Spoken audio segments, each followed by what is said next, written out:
आमर बैठक के आसीथिबार सबु चाषी भाई बहन मान को जुहार। आमे तो चाष हिसाब अनेक चाष बास करुछुं आउ जेते बेले भी चाषटे करुछुं तो पहला आमर मूल्या ही आमे गोटे जिनिस ही देखुछुं जे केंदा करी अतका लाभ करि पारमा आउ कम परिश्रम करी केंदा करी लाभ पामा तो से हिसाब आमे अनेक चाष बास करुछुं। तो जेते बेले भी चाषटे करुछुं तो पहला आमर मूल्यार काम है जे आमे सदाके जदि अन करी जतन पातन करमा तो जतन पातन जदि अन करी जदि सेताके भल हिसाब सार उषो खत सार जदि देमा और ठीक समयात ही देमा बेले हमर भैंसाटा कि जेनटा भल हिसाब हेबा और तार उत्पादन भी भल हिसाब हेबा। तो हेनता आमर दिही भी गुटे आमर जेनटा कि मेसीन मिताल कथाटिए जंत्र मितालटा तो आमे आमर दिही के यदि भल करी ना रखमा बेले चाष भी करी ना पारू। तो जदि आम चाषी हिसाब रखीछुं देही के बरकस करी रखमा सबु आड़ के आमे चल प्रचल जदि हो पारुथमा तो इयाड़ सियाड़ कबार कम करी जदि निजर देही के बरकस करी रखी पारमा बेले आमर काणे आसबा चाषटे माने भल हिसाब करी पारमा। तो समय हिसाब आमर काणे से शीत दिने आमर शीत करसी वर्षा दिने वर्षा हेसी खरा दिने खरा हेसी।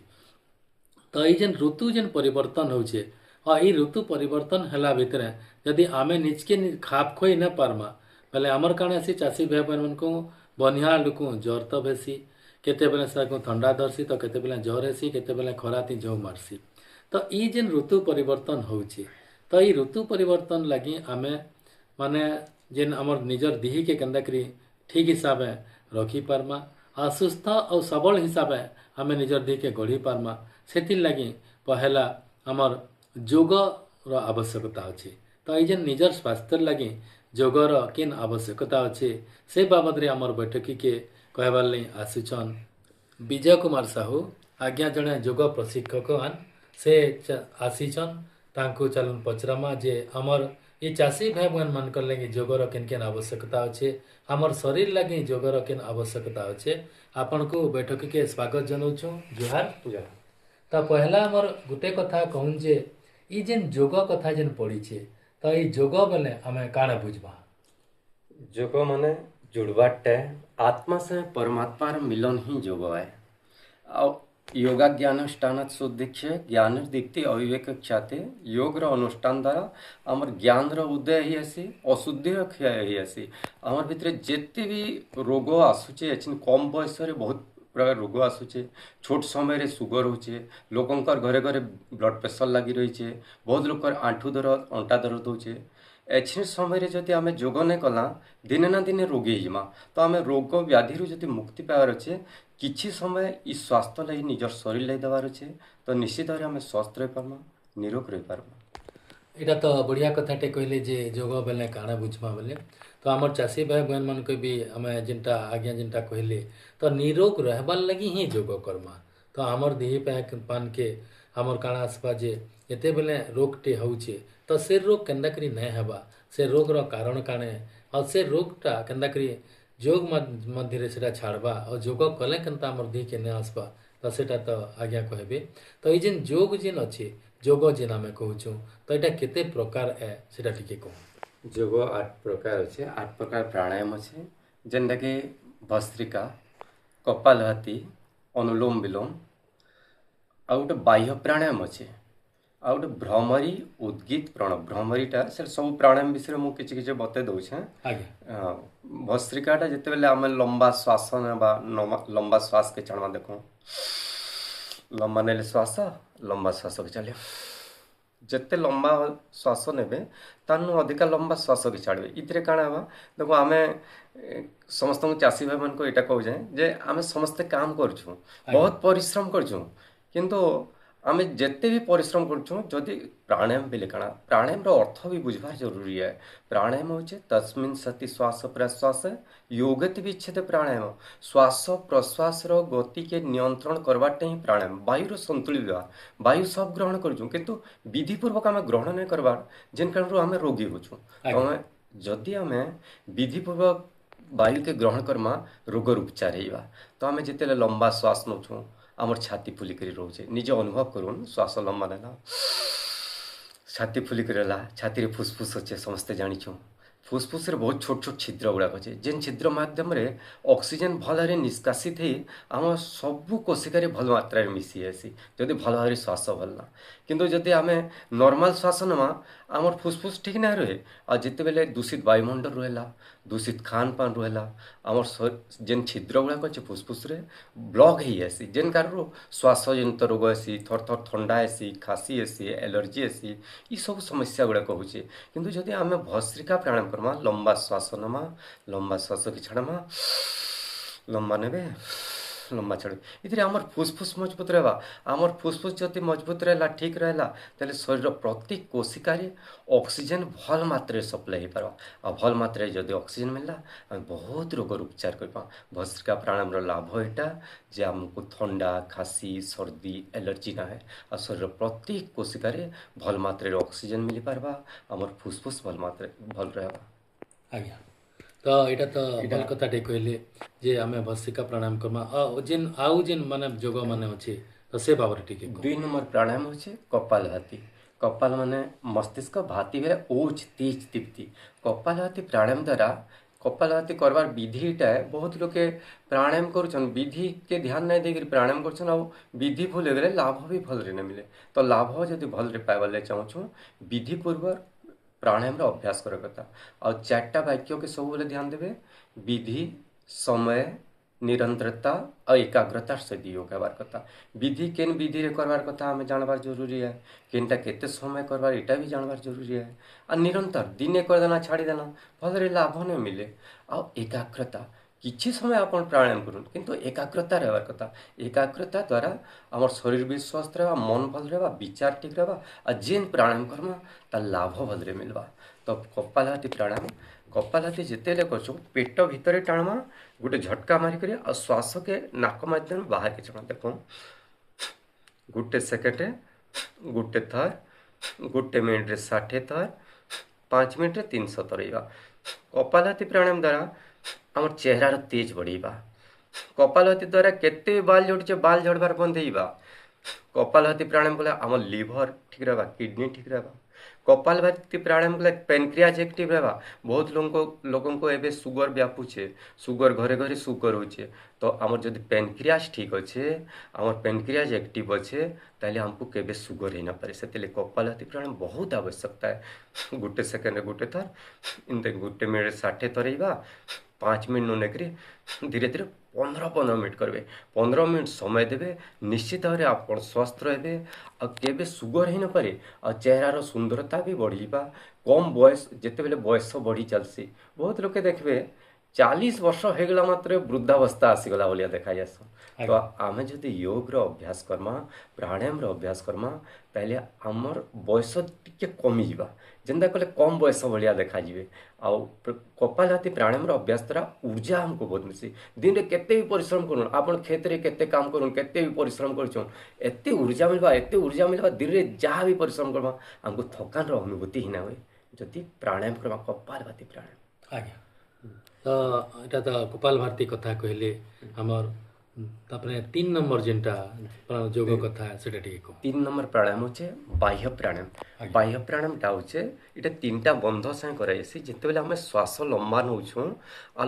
लंबा श्वास नाला छाड़ी कर बाहर अटकाम बाह्य कुंभक लमा बाहर अटकई रखमा श्वास किसी समय तेरे पेट भीतर टाणमा टाणी सारा बेक के टिके टाढ़ा रखमा त्रिबन साइंसी जिते बेले श्वास नमा आमर मलद्वार ऊपर के टाणीबा मूल बंद होइबा जिते श्वास के बाहर के छाड़ुछूँ पेट भीतर टाणुछूँ उड्यान बनवा जिते गला के टेढ़ा कर रखुचु बेक के आमर जलंधर बनलावा त्रिबन साइ कले लाभ कणावा त्रिबन साइ जदि बाह्य प्राणायाम करमा इतिर मलकन भलिया रोग के बिना बवासीर पाइल्स जेन समस्या रोचे इटा ना हुए खराब खाद्य खाइबार द्वारा ही पाइल्स फिसर फिस्टुला समस्या रोचे जदि आम बाह्य प्राणायाम करमा ई सब समस्या ना रहे और बाह्य प्राणायाम विधि देखुन जानून श्वास लंबा नेबे छाड़ी बाहर अटकाबे लंबा देले छाड़ी देबे तार पेट भीतर टाणबे बेक गोटे के टेढ़ा रखबे आ किसी समय रही फिर सीधा करबे आ श्वास के छाड़ी पारबे किसी समय होल्ड करवार लगे चेष्टा करेंगे जिते पेट भितर टाणुछ टाणी सारा भीतर के टाणी थे और किसी समय श्वास के बाहर अटके रखिए यहाँ बाह्य प्राणायाम ई प्राणायाम कले इथिरे भी बहुत शक्ति आमको मिलसे बहुत वज्र भाया शक्ति मिलसी बाह्य प्राणायाम कले पेटर कहीं समस्या रही पारे बहुत लोग पेटर गड़बड़ी रोचे सुगर समस्या पेनक्रियाज एक्टिव नाइन बहुत लोग प्रजनन तंत्र दोष आसूचे लेडीज मानकर यूट्रेस ओभरी समस्या आसूचे मासिक समय अनियमितता होचे मासिक समय पेट दर्द है सब समस्या समाधान आम कर जेन्स मान प्रोस्टेट प्रोब्लेम होचे बयस गला सब समाधान बाह्य प्राणायाम रही आसी से बाह्य प्राणायाम भी कम से कम 3 मिनट ननेक 5-5 मिनट अभ्यास करवार कथा। आज्ञा तो यहाँ तो कहली अनुलोम विलोम गला कपाल भारती गला बाह्य प्राणायाम गला तो जिन 8 प्रकार भितर आम तो 3टा कहली आउ जिन 5टा रहा बाकी सेटा गुटे गुटे करी अनुलोम विलोम प्राणायाम बहुत जरूरी क्रिया है और प्रत्येक व्यक्ति छोट 3 वर्ष आयु न धरिक वृद्धावस्था समस्त अनुलोम विलोम बहुत जरूरी अनुलोम विलोम प्राणायाम द्वारा अनुलोम विलोम जिते खाली विधि के ध्यान देकर करे मुझे भी बताऊँ कि अनुलोम विलोम प्राणायाम द्वारा लाभ कण मिलवा बहुत लोकंकर ब्लड प्रेशर देखते घरे घरे व्यापी चलছে तो ब्लड प्रेशर कहीं बढ़ी ब्लड प्रेशर बढ़वार गोटे कारण होचे जार पित्त प्रकृति होचे तार ही ब्लड प्रेशर सी तार ही एसिड गैस सी तो पित्त प्रकृति के पहला शांत करवार अच्छे तो से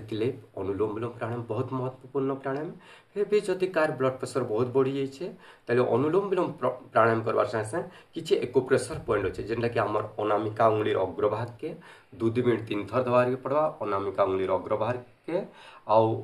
लाउ लाउ सब समस्ते चाष करुछन लाउ ने लंबा लाउ जेनटा लाउ कम से कम 150 ରୁ 200 ग्राम कला तुलसी पत्र 60टा देवे पुदीना पत्र 60टा देवे आ जूस बने करी सकालू खाली पेटे थले आ संध्या 4 बजे 4 ରୁ 5 भितर थरे पियो आ अनुलोम विलोम जेनटा बताइछे एटा करन निश्चित भाव ब्लड प्रेशर नॉर्मल रहबा बहुत लोगों को प्रयोग करी ब्लड प्रेशर नॉर्मल है जानो आपण भी करन निश्चित भाव लाभ मिलवा आ अनुलोम विलोम प्राणायाम रे लाभ कणा इटा टिके जानले आमे विधि के जानमा विधिटा नाकर भुजनी स्वर के बंद करमा भुजनी हाथर वृद्धांगुली रे बंद करमा डेबरी आड़े श्वास के नमा फिर डेबरी के बंद करके भुजनी रे छाड़मा फिर भुजनी रे श्वास के नमा भुजनी बंद करमा डेबरी रे छाड़मा इटा विधि आरंभ जिते बेले आम कर डेबरी स्वर रे श्वास नहीं करी आ जिते बंद करमा भी डेबरी स्वर छाड़ी करी तो बहुत लोग यहाँ पचारसन जे डेबरी रे स्वर रे श्वास नहीं करी कहीं आरंभ करता आ भुजनी स्वर रे कहीं नहीं नबार कथा कहीं आरंभ नहीं करार कथा आ जिते बंद कला बेले भी डेबरी स्वर रे बंद करवार कथा कहीं इटा बहुत लोग प्रश्न करसन इटा है जे डेबरी स्वर के आम चंद्रस्रव स्वर बोली कहुसी आ भुजनी स्वर के सूर्य स्वर कहुसी डेबरी स्वर रे देखबे निजे अनुभव करूँ जे डेबरी स्वर रे हल्का ठंडा पवन बाहर आ भुजनी स्वर रे हल्का गरम पवन बाहर निजे अनुभव करें संगे संग अनुभव करूँ तो इटा विधि है आ विधि इटा नाकर डेबरी स्वर पहला श्वास नमा श्वास नेले फिर डेबरी के बंद करेंगे भुजनी रे छाड़बे जेंतरे छालना फिर से श्वास के नमा सेटे के बंद करमा आरो धीरे जाना ई क्रिया कले कम से कम 15 मिनट अभ्यास रखार कथा हाई ब्लड प्रेशर जार अच्छे इतने ब्लड प्रेशर नॉर्मल रहा मस्तिष्क तेज रहा जिन छुआ मैंने अच्छा छोट छोट छुआ मैंने बहुत लोग मस्तिष्क तेज नहीं बहुत लोग माँ बापा मत पचरन जे आम छुआर मस्तिष्क तेज ना जहाँ पाठ पढ़ले सब किसी समय मस्तिष्क रखुचे किसी समय पर सब डिलीट कर दौचे तो आम के सेव करके रखमा सेव इटा जदि आम अनुलोम विलोम प्राणायाम करमा निश्चित भाव सेव करके रखबे जहाँ भी पाठ पढ़बे मन रखिपारे विद्यार्थी मान को कम से कम 5 मिनट ननेक 10 मिनट अभ्यास करूँ किंतु बाकी बयस जिते बढ़ीगला न 15 मिनट अभ्यास रखूँ ताले ब्लड प्रेशर बढ़ी ना पारे ब्रेन हेमरेज के ना हुए के भी पैरालिसिस समस्या ना रहे गोड़ हाथ दर्द बहुत होचे नस नाड़ी प्रोब्लेम रोचे बयस बढ़ला से सब समाधान आम ई प्राणायाम अभ्यास द्वारा करें आउ जड़े जदि पैरालिसिस पेसेंट भी अच्छन शुई करी जदि ई प्राणायाम करेंगे से बहुत लाभ पाइबे आ शुई करी बहुत लोग को ई प्राणायाम करी से भल हो जाइछन बहुत गाँव में भल हो जाइछन से आपन प्राणायाम करन अनुलोम विलोम निश्चित भाव में आम नाड़ी तंत्र दोष जहाँ अच्छे तार समाधान करें आ स्वस्थ रही पार्मा। तो यहाँ तो बहुत भल कथाटे कहले जे आम योग जद भी करमा बेले आमर शरीर के ठीक हिसाब से रखी पार्मा आ जेन वृद्धावस्था आसबार कथा कहले रोग बेमार कथा कहले एटा जेन्ता कले भी ठीक हेबा। तो आ गुटे कथा जे प्राय चाषी आमर काଣା करसन जे भाबसन जे गुटे कथा जे आमे तो काम खेते काम करूछु, तो खेते जिते बेले कामटे करूछु तो आमे आमर व्यायामटा हो जाउछे, आमको ई जोगर आवश्यकता नाइन बोली प्राय आमर चाषी भाई बहन मैंने भाबसन। तो मुख्यतः आमर ई चाषी मान को चाषी भाई बहन मैंने जेन मैंने अच्छन तो से मन को किन जोगर आवश्यकता अच्छे सेटा टिके कह। ठीक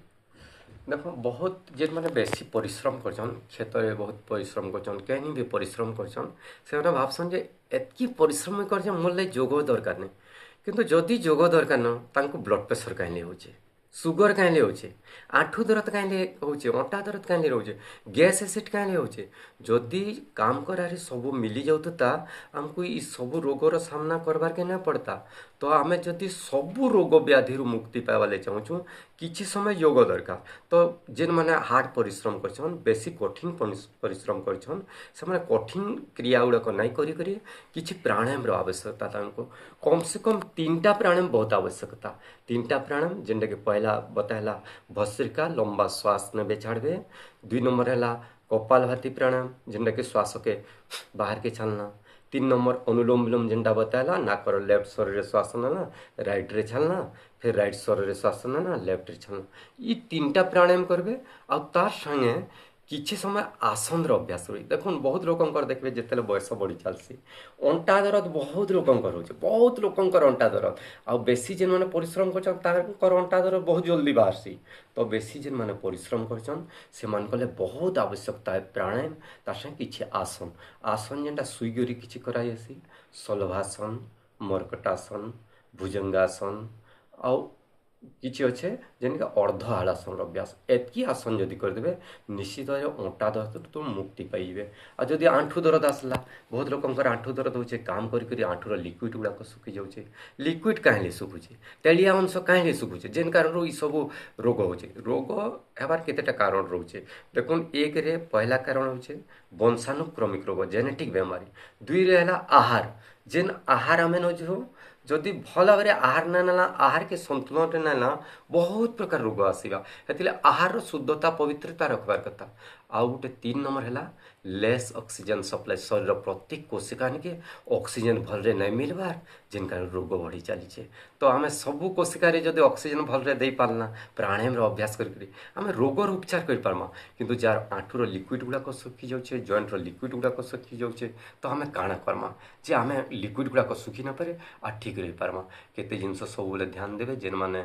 चाषी मैंने समस्ते बाहर काम करवा ले जाएसुँ शोष लगला बहुत स्पीड रे पानी पी देस बोतल रे भी पानी पीसुँ बोतल रे पानी पीउन किंतु बहुत धीरे धीरे पानी पीबार कथा आ बसिक ही पानी पीबार कथा। ठियाड़ी जदि पानी पीबे बयस बोला आंठू दर्द बाहरबा एड़ी दर्द बाहरबा बहुत प्रोब्लेम गुड़ाक बाहरसी जिते बेले पानी पीउछन बसिक ही पानी पीबे। आ गोटे लिक्विड केन्दा सुखी न पारे से तुले मु किछि बतौछे आज प्रयोग करी देखबे आपण आज देखबे किछि दिन पर आमर आंठूर लिक्विड केबे सुखी न पारे। भल राशि तेल ने घरे चाष करते राशि तेल मिलीजा भल राशि तेल जेनटा घरे पिसालाटा सेटा ने गोटे चामच राशि तेल खाली पेट्रे न खाली पेटे पीबे कि तैलपान विधान अच्छे जदि विधान हिसाब से आम नहीं पीला तेल कोलेस्ट्रोल बढ़ा समस्या बढ़ीजा से विधिटा है पहला राशि तेल गोटे चामच पीबे पी सारापर किसी संधव लुण ने कि संधव लुण गोटे चुटकी कम जीभरे पकईदे आ उषुम पानी 2-3 ढोका पीदेवे से तैलपान विधान से हिसाब से तैलपान कले आम जॉइंट लिक्विड गुड़ाक नहीं सुखे। आ कोल्ड ड्रिंक्स नहीं पीबे भूलरे भी एतकी मुझे समस्त को कहूँ कोल्ड ड्रिंक्स नहीं पीबे जेन कोल्ड ड्रिंक्स आम पीछूँ से जेन सोडा मिशुचे से सोडा आम प्रत्येक जॉइंट लिक्विड गुड़ाक सुखाऊे हाड़ गुड़ा को कमजोर कर दूचे से लिवर प्रोब्लेम होचे बहुत लोग सुगर प्रोब्लेम होचे बहुत लोग किडनी प्रोब्लेम होचे कोल्ड ड्रिंक्स भूलते भी नहीं चाहिए एतकी ध्यान दो। आहार शुद्धता जदि रखमा आहार शुद्ध सत्व शुद्ध ध्रुआ श्रुति लब्धे सर्वग्रंथि न विप्रमोक्ष आहार शुद्धता द्वारा आम शरीर शुद्ध पवित्रता आसवा से आहार शुद्धता रखमा जेन खाद्य खामा टे सब भावे परिणाम चिंतन करेंगे आमर जदि आउ गोटे कथा ध्यान देकर शुणा बहुत महत्वपूर्ण कथा देखो आमर आत्मा भितर परमात्मार गोटे प्रेरणा रही आ इटा ही प्रेरणा रही बहुत भल प्रेरणा रही जदि भूल कामटे करवार ले जाऊे तेल प्रेरणा रहता तु इटा नहीं कर किंतु मन नहीं माने आ मनर मनमानी जदि कना क्षति करवा सेतिलेगी निजर आत्मा भितर परमात्मार प्रेरणा टी आम सुनबार चेष्टा करमा जदि कहनीटा भी खाऊँ सब ध्यान देमा तार परिणाम काण हेबा खराब जिनस खाइला माने तार परिणाम भयंकर बा रोग भी पारे एतिले शुद्ध पवित्र आहार खाइबे फास्टफुड खाद्य टी दूरे रखबे फास्टफुड खाद्य कोल्ड ड्रिंक्स नहीं पीबे मैदा खाद्य टी कम करवार चेष्टा करेंगे मैदा बहुत क्षति है एंते केते केते खाद्य के जदि ध्यान देवे आ शुद्ध पवित्र करबे शुद्ध आहार नेबे ताहले निश्चित भाव स्वस्थ रहे आ योग प्राणायाम करेंगे योग प्राणायाम रु दूर ना हेबे कहबे जनता लैट्रिन जीवा मूल्य जरूरी है खाइबार जरूरी है गाधवार जरूरी है योग मूल्य जरूरी बाबन जदि योग नहीं कला एथिन समय दिने ना दिने रोग होइमा एटा अकाट्य सत्य है एतिले योग करू निश्चित भाव स्वस्थ रहे निरोग रही पारबे आनंद रही पारबे ଏ ତ ବଢ଼ିଆ କଥାଟେ କହିଲେ ଯେ ଯୋଗ କର୍ମା ତାର୍ ସାଙ୍ଗେ ସାଙ୍ଗେ ତ ଯୋଗ କର୍ମା ବେଲେ ଖୁସି ଥି ରହମା ଆନନ୍ଦ ଥି ରହମା ବୋଲି କହିଲେ ତ ଆଉ ଗୋଟେ କଥା ହେସି ଯେ ଆମେ ଯୋଗ କରୁଛୁଁ ପ୍ରାଣାୟାମ କରୁଛୁଁ ଆସନ କରୁଛୁଁ ତ ଯେତେବେଳେ ଜଣେ ନୂଆ ଏଇଟା ଆରମ୍ଭ କରସି ତ ସେ ନିଜେ ନିଜେ କିଏ ଟିଭି ଦେଖିକରି ଆରମ୍ଭ କରୁଛେ ତ କିଏ ନିଜର ହିସାବରେ କରୁଛେ ତ ଏଇ ଯେନ୍ ଯୋଗ କଲେ କେନ୍ ନୁକସାନ କଥା ହେସି ନୁକସାନଟା କାଣା ହେବା ସେଟା ଟିକେ କହ देख कहीं भी योग कर गोटे भल शिक्षित गुरुंकर साए तांकर पाखे कहीं भी शिक्षक अच्छा भल शिक्षक तांकर पाखे ही जानिक करवार कथा कहीं बहुत लोग प्राणायाम करसन प्राणायाम भूल कर दर्शन अनुलोम विलोम प्राणायाम भूल करसन बाह्य प्राणायाम भूल करसन कपालभाति प्राणायाम बहुत प्राणायाम गुड़ाक भूल हेसी योग कला बेले बहुत लोग हेतिले पहला कही विधि विधि विधि जानवर जरूरी है जेनता आम गोटे झीवर मासिक समय अच्छे मासिक समय रे कपालभाति प्राणायाम करवार मना है बाह्य प्राणायाम करवार मना है से समय रे करबे प्रोब्लेम हवा बहुत लोग कहीं भी आखे पाखे गर्भवती महिला थे गर्भवती महिला लगे भी योग बहुत जरूरी किंतु गर्भवती महिला जदि कपालभाति करदे असुविधा हेबा हेन्ता केते अच्छे जे आमे किन योग केन्तुले करवार कथा किनटा नहीं करवार कथा जेनता कि जदि अंटा दरद कार अच्छे अंटा दरद अच्छे आगे झुकला क्रिया जदि करमा प्रोब्लेम बढ़ी जावा बहुत समस्या आसवा अंटा दरद बढ़ी जापे से अंटा दरद बोले आगे झुकबार क्रिया नहीं करवार कथा जदि हार्निया समस्या अच्छे पचके झुकबार क्रिया नहीं करवार कथा इन केते केते आसन गुड़ाक अच्छे प्राणायाम गुड़ाक अच्छे जेनटा कि विधिपूर्वक आम करवार कथा आ जे शिक्षक आन तांकनु किछि शिक्षा नेबे तांकर पाखे बसिक पहला शिखुन शिखिगला पर निजे घरे घरे करबे ना घरे एकला एकला करबे भूल करबे आ बहुत लोग कहसन जोगरे लाभ नेबला लाभ अनेक है किंतु कर्म करवार के पड़वा आ विधिपूर्वक कर्म करवार के पड़वा जदि कर्म विधिपूर्वक कर्म निश्चित भाव में लाभ मिलवा भगवान श्रीकृष्ण भी गीतारे बहुत सुंदर योग विषय कहीछन कि योगस्थ कुरु कर्माणि संगम त्यक्त्वा धनंजय सिद्ध सिद्धो समभूत्वा समाप्तम योग उच्यते हे धनंजय तुम्हें सिद्धि असिद्धि इति याग करी योगस्थ ही करी कर्तव्य कर्म कर जितेले योग करब शरीर स्वस्थ रहा शरीर स्वस्थ रहा से मन ठीक रहा मन जदि ठीक रहा आमर विचार ठीक रहा आमर वाणी व्यवहार ठीक रहा आमर केते बेले भी जे योग कर निजे अनुभव करबे आखे पाखे भी अनुभव करते जे रेगुलर योग करछन से तो स्वस्थ निजे रहबा तार वाणी व्यवहार भी अलग है तार विचार अलग है केते बेले भी काहरी प्रति अपशब्द न बारी अव्यवहार न बारी पारे सबले तार जीवन परिवर्तन आसीबा जीवन रे खुशी रही पारबा आ सबले ध्यान देबे कि विधिपूर्वक योग अभ्यास करबे आ कहनी भी जे भल शिखीछन तांकर शिखबे पहला तापरे जाकर एकला एकला करबे नाले नुकसान भी केते सबु प्राणायाम रे नुकसान नहीं हुए किंतु केते रे नुकसान भी पहुंची पारे एटा तो बढ़िया कथाटे कहले जे आमे योग जेन शिखमाटा निजे ने शिखिकरी जनता जे जड़े शिखौथे भल शिखिथे तो गोटे गुरु आम ग्रहण करमा आ धीरे धीरे कर शिखमा शिखि सारा पर निजे करमा शेषके आमर जेन चाषी भाई बहन मान को केन परामर्श देवे से कह देख आम सब चाषी भाई बहन को यहाँ कहे जे समस्ते काम करूँ समस्ते काम करी बहुत उन्नति मार्ग रे समस्ते पहुँचवाले चाहेसन देखो उन्नति मार्ग रे पहुँची कर निजर परिवार के सुख शांति रे रखवाले समस्ते चाहेसन समस्ते परिवार सुख शांति रे केनते रू केनते उन्नति मार्ग रे बढ़ी पारमा केनते समृद्धिशाली बनी पारमा जदि सबू पाइबाले चाहूँ पहला होचे निरोगी काया शरीर के स्वस्थ रखबार चे जदि शरीर स्वस्थ नहीं न तेले आमर मन भी भल ना रहे विचार भी ठीक ना रहे आ जेन काम करबार ले चाहूँ भलरे से काम भी ढंग रे करी ना पारूँ भलरे करी ना पारूँ भलरे जदि काम करी ना पारना तेले आमे रोगी जदि ହେଇଗଲା ଭଲରେ କାମ କରି ନ ପାରିଲା ଉନ୍ନତି ମାର୍ଗରେ ପଡ଼ି ନ ପାରୁ ଗୋଟେ ପରିବାରରେ ଯଦି ଜଣେକେ ରୋଗ ହେଇଗଲା ନିଜେ ଅନୁଭବ କରୁନ୍ ଗୋଟେ ପରିବାରରେ ଜଣେକେ ରୋଗ ହେଲା ସାରା ପରିବାର ଅଶାନ୍ତି ଜଣକ ଲାଗି ଅଶାନ୍ତି ତ ନିଜେ ବି योग କରୁନ୍ ଆଉ ନିଜର ପରିବାରରେ ବି ସମସ୍ତଙ୍କୁ योग କରୁନ୍ କିନ୍ତୁ योग के गुटे निजर जीवन रो गुटे हिस्सा भाभी करी योग के पूरा योग तत्व के पूरा धारण करूँ बेसी समय ना कम से कम आधा घंटा समय दौन घंटा टे जेन मान दे पारछन बहुत भल किंतु घंटा टे भी समय दे न पारबा आधा घंटा समय दौन निश्चित भाव आपन स्वस्थ रहे स्वस्थ रहला परे निजे जेन भी कर्म करछन जेन भी चाष करछन सेतिरे समृद्धिशाली भी बनी पारबे जीवन रे उन्नति मार्ग रे आगे बढ़ी पारबे आ बहुत आनंद रे खुशी रे निजर परिवार के चले पारबे आ जीवन रे आनंद पाई पारबे जीवन रो मूल्यटा काना बुझी पारबे मानव जन्म रो मूल्यटा काना बुझी पारबे तो जहाँ हो आपण आमर बैठक के आसले आ जेन स्वास्थ्य लगी जोगर आवश्यकता तार संगे संगे आमर चाषी भाई बहन मान को केन जोगर आवश्यक अच्छे आमर चाषी भाई बहन मैंने केन योग करेंगे केन प्राणायाम करेंगे बेले भल होकर रहे आ सबुदिन भल होकर थे तो से बाबद एत कथा कही आपन को अनुष्ठान तरफ धन्यवाद आज्ञा जुहार।